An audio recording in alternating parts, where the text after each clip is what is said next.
অন্যদিকে বীরভূম জেলা পুলিশকে ফের হাজিরার নির্দেশ জাতীয় মহিলা কমিশনের। অনুব্রত ভাইরাল অডিও কার্ডের তদন্ত প্রক্রিয়া জানানোর জন্য 14 জুলাই দুপুর 12টার মধ্যে দিল্লির এনসিডব্লিউ অফিসে হাজিরার নির্দেশ।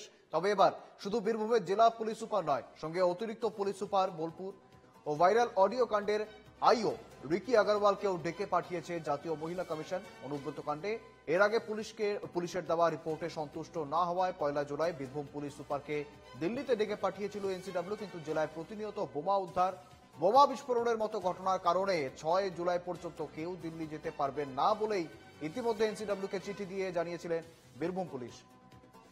বীরভূম জেলা পুলিশকে ফের তলব এনসিডব্লিউর। সঙ্গে রয়েছেন প্রতিনিধি শুভজিৎ প্রামাণিক। শুভদীপ, রীতিমতো এর আগেও পুলিশকে তলব করা হয়েছিল এনসিডব্লিউ, রীতিমতো অনুব্রত মণ্ডলের ভাইরাল অডিও কাণ্ডে একাধিকবার কিন্তু রীতিমতো তাদের এই যে প্রক্রিয়া বা তাদের যে প্রতিক্রিয়া তার সামনে এসেছে। ইতিমধ্যে পুলিশকে আগেও একবার তলব করা হয়েছিল, আবারও পুলিশকে তলব করা হলো। কি রয়েছে প্রেক্ষাপট, যদি বিস্তারিত জানাও শুভদীপ। দেখো, তোমাকে বলে রাখবো যে 1 জুলাই কিন্তু বীরভূম জেলা পুলিশ সুপার আমানদীপকে যেতে বলা হয়েছিল এনসিডব্লিউর যে দিল্লি দপ্তর সেখানে, এবং অনুব্রত মণ্ডল কাণ্ডের যে তদন্ত প্রক্রিয়া, কি কি তথ্য রয়েছে এবং তার সঙ্গে সঙ্গে কি তথ্য উঠে এসেছে সেই সমস্ত কিছু জমা দেওয়ার জন্য কিন্তু নির্দেশ দেওয়া হয়েছিল। তবে বীরভূম জেলা পুলিশের তরফে জানানো হয় যে জেলা জুড়ে আইন শৃঙ্খলা জনিত সমস্যা থাকার কারণে কিন্তু 6 জুলাই পর্যন্ত বীরভূম জেলা পুলিশ ব্যস্ত থাকবে, এবং তার পরিপ্রেক্ষিতে কিন্তু আবারও যেটা দেখা গেল যে এই এনসিডব্লিউ বা জাতীয় মহিলা কমিশন আগামী 14 জুলাই বীরভূম জেলা পুলিশকে ডেকে পাঠিয়েছে। এবং এই যে ডেট অর্থাৎ 14 জুলাই, সেদিন শুধুমাত্র বীরভূম জেলা পুলিশ সুপার আমানদীপ নয়, তার সঙ্গে সঙ্গে বোলপুরের অতিরিক্ত জেলা পুলিশ সুপার রানা মুখোপাধ্যায় এবং এই ঘটনার আইও তথা বোলপুরের এসডিপিও রিকি আগরওয়াল, তাদের 3 জনকে কিন্তু ডেকে পাঠানো হয়েছে।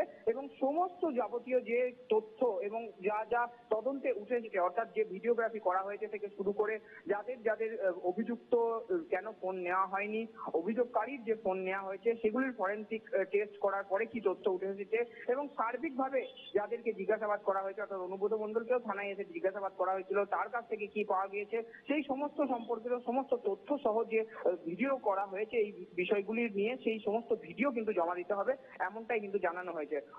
কিন্তু আরো একটি বিষয় জানা যাচ্ছে, যদি এক্ষেত্রে আবারও এই হাজিরা এড়ায় বীরভূম পুলিশ, সেক্ষেত্রে কি জাতীয় মহিলা কমিশন কড়া ব্যবস্থা নেবে? কারণ এর আগে 2 বার চিঠি দেওয়া হয়েছিল এই বিষয়ের অ্যাকশন টেকেন রিপোর্ট জমা দিতে। সেই অ্যাকশন টেকেন রিপোর্ট কিন্তু বীরভূম জেলা পুলিশ জমা দেয়, কিন্তু সেই অ্যাকশন টেকেন রিপোর্টে কোনোভাবেই সন্তুষ্ট হয়নি জাতীয় মহিলা কমিশন। তার পরবর্তীতে একবার ডেকে পাঠানো হয়েছিল, সেই হাজিরা এড়ায় বীরভূম পুলিশ, এবার আবারও ডেকে পাঠানো হলো। এবার সেক্ষেত্রে যদি না যায় বা এই হাজিরাও দ্বিতীয়বার এড়িয়ে যায়, সেক্ষেত্রে কড়া ব্যবস্থা নিতে পারে, এমনটাই কিন্তু মনে করা হচ্ছে। একেবারে শুভদীপ, ধন্যবাদ তোমার।